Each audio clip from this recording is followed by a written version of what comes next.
اسی طریقے سے جو ہے میں نے بتایا کہ جنات میں صرف ابلیس کی موت قیامت تک اللہ نے اس کو مہلت دے رکھی، قیامت تک اس کی وہ زندہ رہے گا، بقیہ اس کی جو اولادیں ہیں یا جنات جو بھی ہیں وہ کبھی بھی ان کو موت آ سکتی ہے اور وہ پیدا بھی ہوتے ہیں۔ مومن جن جنت میں جائیں گے اور جو مومن نہیں رہیں گے وہ جہنم میں جائیں گے، اللہ تبارک و تعالیٰ نے بنایا ہے۔ جنات کے تعلق سے اتنی ساری باتیں ہم نے جان لی جو عام طور پہ کچھ چیزیں انسانوں جیسی ہیں اور کچھ تھوڑی الگ ہیں، اس لیے کہ وہ مخلوق الگ ہے تو الگ ہی رہے گی۔ اب جنات کا انسانوں کو تکلیف پہنچانا یہ کیوں ہوتا ہے اور کیسے ہوتا ہے، اس کو ہم جاننے کی کوشش کریں گے۔ میں نے بتایا تھا کہ اللہ تبارک و تعالیٰ نے ان کو آگ سے پیدا کیا ہے اور وہ الگ مخلوق ہیں، وہ نظروں سے اوجھل رہتے ہیں، دکھائی نہیں دیتے۔ اب کبھی کبھی کیسا رہتا ہے کہ جنات کچھ وجہ سے لوگوں کو پریشان کرتے ہیں، جیسے ہمارے نبی صلی اللہ علیہ وسلم نے حکم دیا ہے کہ ہم ہڈی اور گوبر اس پہ استنجا نہ کریں یا اس پر گندگی نہ پھینکیں یا اس پر پیشاب نہ کریں یا اس سے استنجا نہ کریں، یہ ساری چیزیں ہیں۔ اگر ہم نے کر دیا، مان لو یا کسی نے کر دیا، تو اب وہ جناتوں کا کھانا ہے، تو وہ شیطان جنات کیا ہو جائیں گے، ناراض ہو جاتے ہیں۔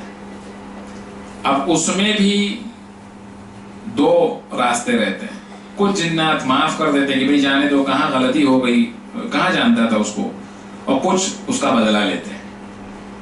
اسی طریقے سے ہمارے نبی صلی اللہ علیہ وسلم نے منع کیا ہے کہ سایہ دار درخت، جیسے یہ درخت سامنے ہے، اس کے نیچے بہت سارے لوگ ٹھہرتے ہیں، ابھی دھوپ رہے تو ہم کہاں رہیں گے، وہی رہیں گے، تھوڑا سایہ حاصل کریں گے۔ آج کے وقت میں کم ہے، پہلے لوگ آرام کرتے تھے، وہاں رک کر کے کھانا وغیرہ کھاتے تھے، تھوڑا لیٹ بھی جاتے تھے، حدیث کے اندر بھی اس کے ذکر آتے ہیں، وہاں لیٹ جاتے تھے پھر سفر شروع کرتے تھے۔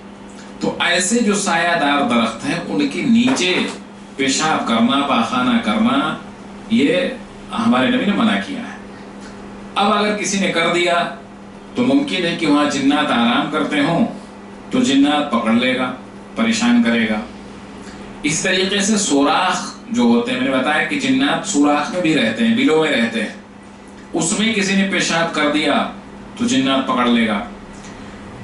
اسی طریقے سے اگر ہم اپنے یہاں شہروں میں کم، عام طور پہ گاؤں وغیرہ میں ایسا ہوتا ہے کہ اپنے کچن سے گرم پانی باہر پھینک دیتے ہیں یا کچھ ایسی چیزیں پھینک دیتے ہیں، تو وہ اگر کسی جنات کے اوپر پڑ جاتا ہے یا یہاں ہی کوئی ایسی چیز اگر ہم پھینکتے ہیں تو جنات پکڑ لیتے ہیں۔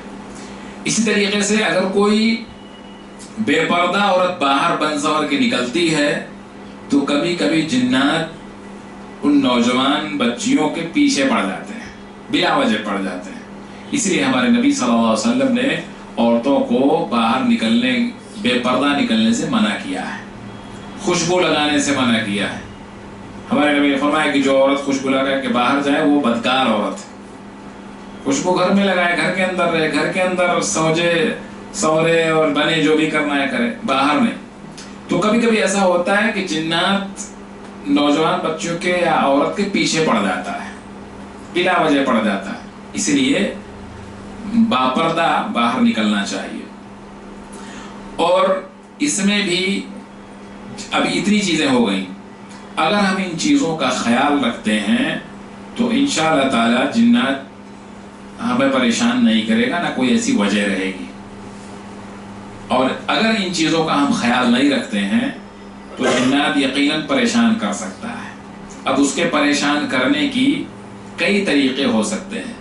کبھی کبھی بغیر آدمی کے جسم میں چمٹے ہی وہ پریشان کرے گا، جیسے کچھ تکلیف پہنچائے گا، گلا دبا دے گا، کبھی کبھی کھانے میں کچھ گندگی ڈال سکتا ہے، چولہے میں کچھ کر دیتا ہے، میاں بیوی میں شک و شبہ اتنا پیدا کر دے گا کہ مطلب آدمی اگر بات بھی کرے تو اس کو شک ہو جائے گا کس سے بات کر رہا ہے، ایسی بہت ساری چیزیں ہو جاتی ہیں۔ اور کبھی کبھی وہ ڈراؤنے خواب دلائے گا، ڈراؤنے خواب دلاتا ہے، دکھائے گا۔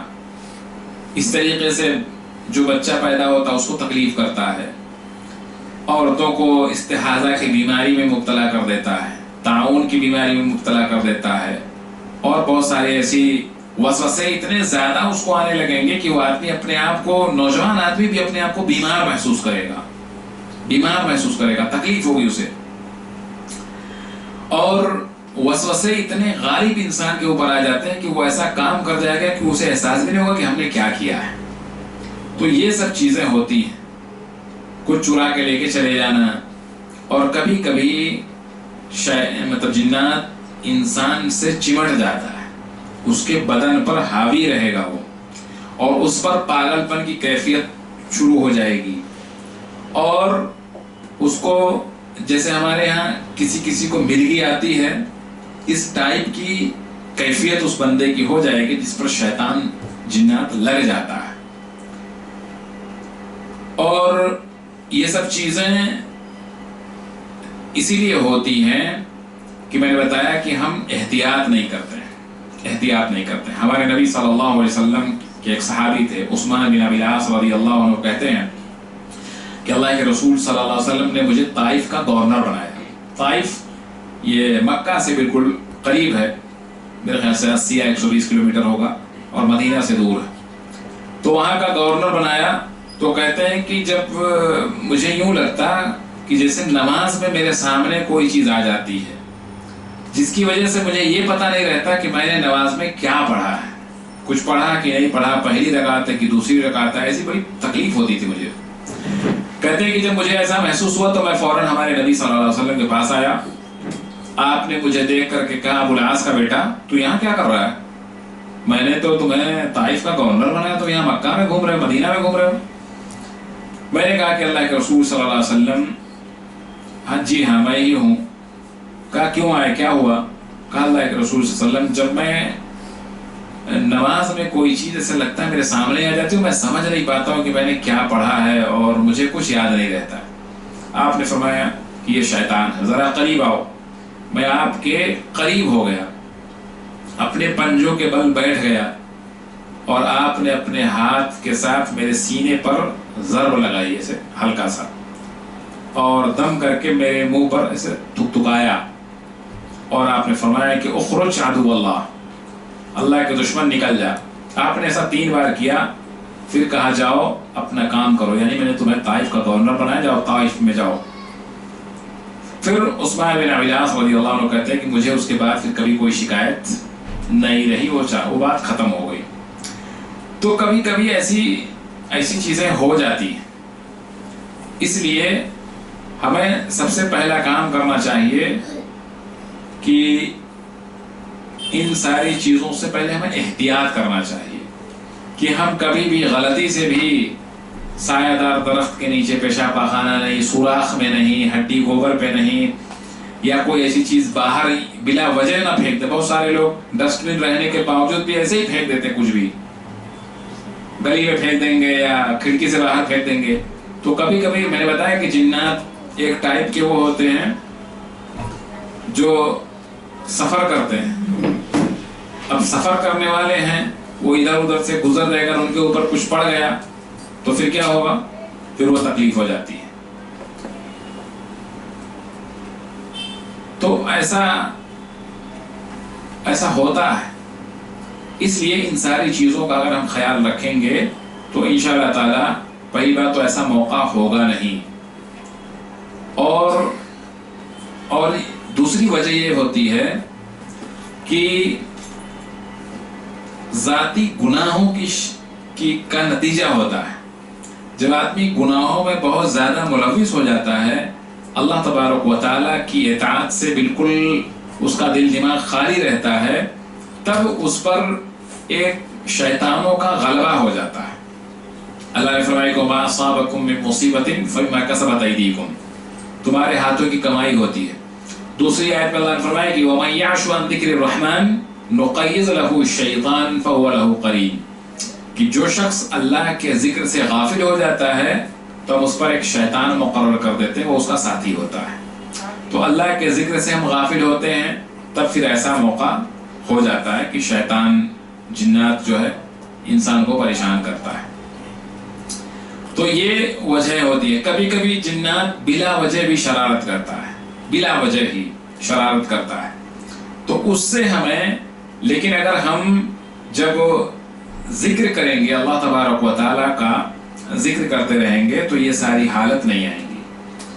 جنات اور جنات کے پریشان کرنے کی وجہ جان لینے کے بعد اب ہمیں بچاؤ کا طریقہ جاننا چاہیے، کس طریقے سے ہم بچ سکتے ہیں.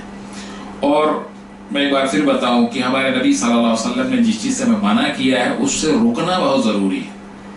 کہ اگر ہم سایہ دار درخت، ہڈی، گوبر، سوراخ اور ان ساری چیزوں کا خیال نہیں رکھیں گے تو ہم کبھی بھی جنات کے پریشانیوں کا شکار ہو سکتے ہیں. بہت سارے لوگ سفر کرتے ہیں اور راستے میں کہیں بھی رک کر کے کہیں بھی پیشاب کرنا شروع کر دیتے ہیں. یہ بھی ایک وجہ بن سکتی ہے. میں نے بتایا کہ جو غیر آبادی والی جگہ ہوتی ہے یا جہاں جھاڑ وغیرہ زیادہ ہوتے ہیں، عام طور پہ لوگ وہیں رکتے ہیں اور وہاں ممکن ہے کہ جنات رہتا ہو. کچھ خبیث قسم کے جنات گندی جگہوں پر رہتے ہیں جہاں گندگی پھینکی جاتی ہے، آدمی وہاں بھی پیشاب وغیرہ کے لیے رک جاتا ہے. تو ہمیں اس چیز کا بھی صحیح وہ کرنا چاہیے. اس طریقے سے جیسے کبھی کبھی آدمی غیر آبادی جگہ میں بلڈنگ وغیرہ بناتا ہے تو وہاں بھی اسے ایک بار اعلان کرنا چاہیے کہ بھائی یہ جگہ ہماری ہے، ہم یہاں بنانا چاہتے ہیں، اگر کوئی ہے تو نکل جائے. تو وہ نکل جائیں گے. اور بلا وجہ بغیر کچھ کہے اگر آپ جب بول دیں گے تو آپ حجت قائم ہو جائے گی، پھر وہ رہیں گے بھی تو چلے جائیں گے. نہیں رہے تو آپ بنانا شروع کریں گے تو پھر وہ پریشان کرتے ہیں. کبھی وہاں دوڑنے کی آواز آئے گی تو کبھی کچھ آئے گی تو کبھی کچھ آئے گی، ایسی چیزیں رہتی. ان ساری چیزوں کے بچنے کی سب سے اچھا طریقہ ہمارے نبی صلی اللہ علیہ وسلم نے فرمایا ہے اور اللہ تبارک و تعالیٰ نے بھی فرمایا کہ ہمیں کیا کرنا چاہیے. ہمیشہ اللہ تبارک و تعالیٰ کا ذکر کرنا چاہیے. اب اللہ کا ذکر کیا ہے؟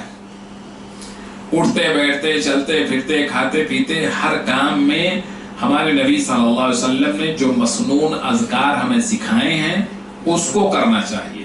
ہمارے نبی صلی اللہ علیہ وسلم فرماتے ہیں کہ جب آدمی گھر میں جاتا ہے، سلام کیا اور بسم اللہ کر کے کھانا شروع کیا تو شیطان اپنے ساتھیوں سے کہتا ہے کہ بھائی یہاں سے چلو، یہاں نہ ہمارے رہنے اور نہ کھانے کا انتظام. اور جو آدمی کچھ اللہ کا ذکر نہیں کیا، بسم اللہ بھی نہیں کیا، تو اس کے ساتھ شیطان کھاتا بھی ہے اور اس کے گھر میں رہتا بھی ہے. تو اس لیے ہمیں ذکر کرنا بہت ضروری ہے.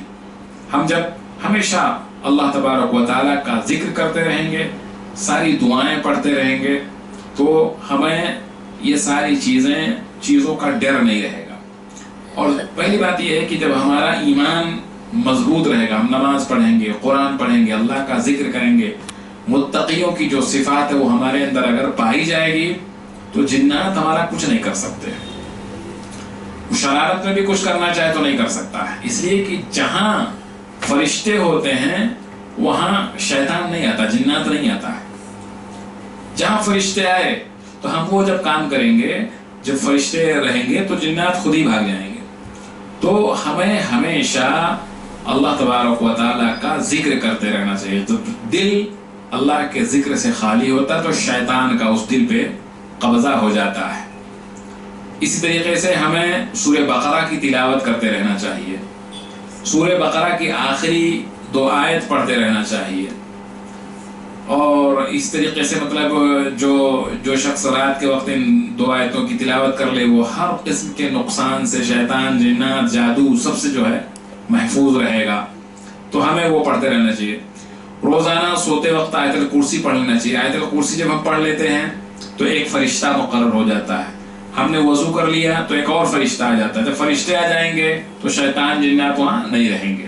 جنات کبھی کبھی بغیر چمٹے یا چمٹ کر کے بھی کبھی گلا دباتا ہے، کبھی جو ہے خواب میں آ جاتا ہے، ڈراتا ہے ایسے عجیب عجیب وہ کر کے. تو اگر ہم یہ اہتمام کریں گے تو وہ آئے گا ہی نہیں، ظاہر سی بات ہے. اور جہاں اللہ کا ذکر ہوگا وہاں فرشتے رہیں گے، جہاں فرشتے رہیں گے وہاں شیطان جنات کا سوال ہی پیدا نہیں ہوتا، وہ بھاگ جاتے ہیں. شیطان پوری رات وہاں سے غائب رہے گا، فرشتے جو ہے حفاظت کریں گے. اس طریقے سے سورہ اخلاص، سورہ فلق، سورہ ناس کی تلاوت کرنا چاہیے. اگر ہم ایسا کرتے ہیں، گھر میں داخل ہوتے وقت سلام، کھانے کے وقت بسم اللہ، یہ سارے کام کریں گے تو جنات نہیں پریشان کریں گے، نہ ملیں گے۔ گھر سے نکلتے وقت کی دعا پڑھیں گے، بیت الخلا میں داخل ہونے کی دعا پڑھیں گے، مسجد ہم بستری کے وقت بھی اگر ہم دعا پڑھنے کی ہمارے نبی صلی اللہ علیہ وسلم نے تاکید کی ہے، اس وقت بھی شیطان جنات وہاں موجود ہوتے ہیں۔ اسی طریقے سے ایک بہت ہی اہم دعا جو ہمارے نبی صلی اللہ علیہ وسلم نے سکھلایا ہے، لا الہ الا اللہ وحدہ لا شریک لہ لہ الملک ولہ الحمد وہو علی کل شیء قدیر۔ اس کو جو بندہ صبح میں اگر مان لیجیے 100 مرتبہ پڑھ لیتا ہے تو 100 نیکیاں لکھی جائیں گی، 100 چھوٹی برائیاں، گناہ مٹا دیے جائیں گے، صغیرہ جو گناہ ہوتے ہیں۔ اور شام تک، یعنی صبح پڑھ لیا تو شام تک وہ شیطان کے وسوسوں سے، شیطان کے حملے سے، جنات کے ان شرارتوں سے محفوظ رہے گا۔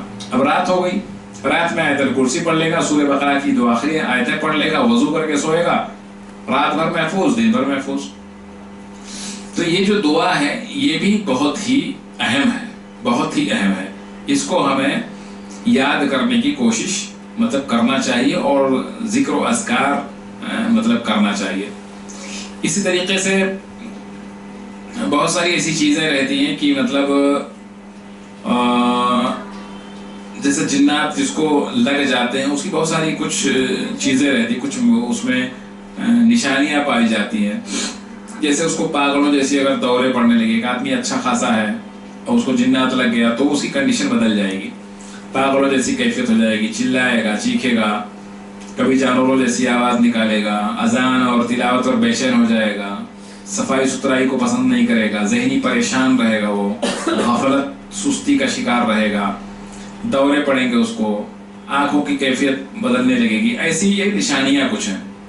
نیند میں جب وہ رہے گا تو اس کو نیند نہیں آئے گی، بار بار وہ بے چین ہوگا، نیند میں سے اچانک ڈر جائے گا، ڈراؤنا خواب دیکھے گا، اور کبھی کبھی وہ اپنے آپ کو اسے گرتے ہوئے دیکھے گا۔ تو بہت ساری ایسی کچھ نشانیاں اسے پائی جاتی ہیں۔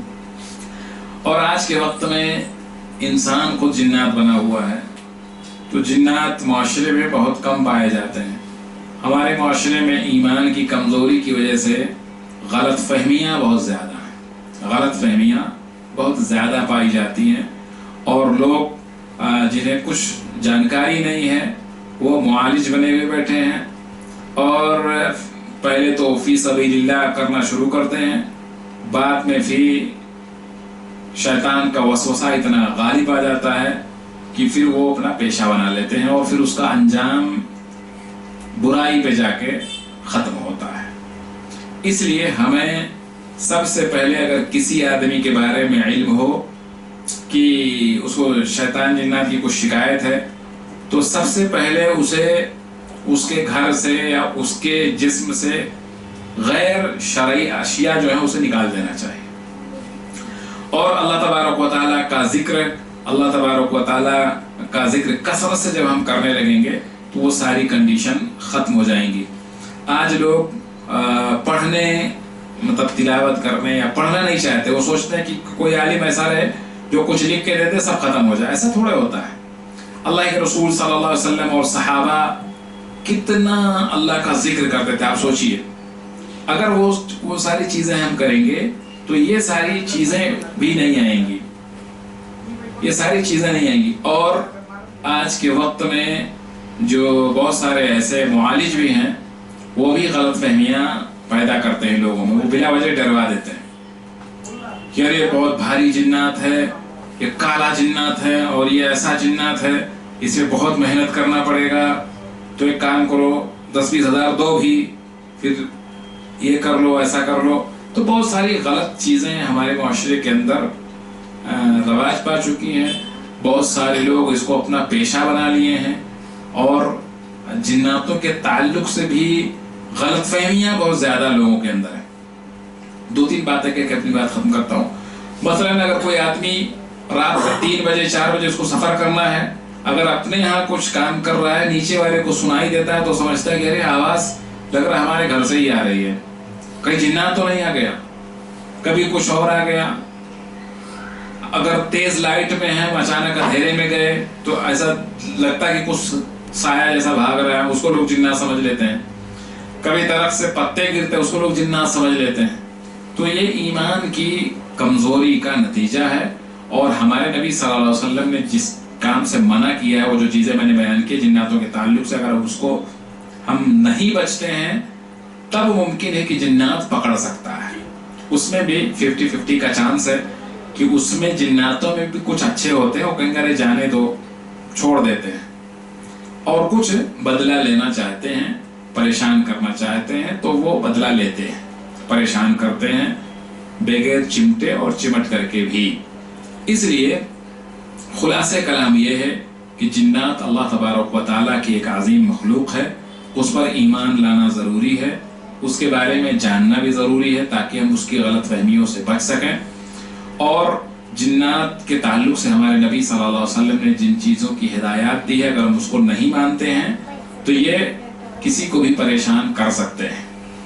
اور ہم اگر اللہ تبارک و تعالیٰ کا کثرت سے ذکر کریں گے تو انشاءاللہ تعالی ہمارے ساتھ فرشتے ہوں گے تو جنات ہمارا کچھ نہیں بگاڑ سکتا ہے. اس لیے ہم کو چاہیے کہ ہم ان کے بارے میں جانیں، اور کسی کو کچھ اگر غلط فہمی ہو تو وہ اہل علم سے پوچھ کر کے اپنی غلط فہمی دور کرے، اپنے دل کو اللہ کے ذکر سے ہمیشہ اللہ کا ذکر کرے تاکہ شیطان اس کے دل پہ جو قبضہ کیے وہ ختم ہو جائے، تو پھر یہ وسوسے انشاءاللہ تعالیٰ ختم ہو جائیں گے. کسی بھائی کو اگر کوئی چیز سمجھ میں نہ آئے تو بعد میں پوچھ لے. اللہ تبارک و تعالیٰ سے دعا ہے کہ اللہ تبارک و تعالیٰ ہم تمام کو نیک عمل کرنے کی توفیق عطا فرمائے. ہماری زندگی جو باقی ہے بہت غنیمت ہے، اس بچی ہوئی زندگی میں اللہ تبارک و تعالیٰ ہمیں قرآن و حدیث پر عمل کرنے کی توفیق عطا فرمائے. اگلے درس میں انشاءاللہ تعالیٰ جادو اور نظر بد کی حقیقت اور اس کا علاج انشاءاللہ بتایا جائے گا. آپ تمام حضرات سے شرکت کی درخواست ہے، اور اللہ تبارک و تعالیٰ اس پروگرام کے منعقد کرنے والے، سننے والے، اس میں تعاون کرنے والوں کو جزائے خیر دے، دنیا اور آخرت دونوں میں اس کا بدلہ عطا فرمائے.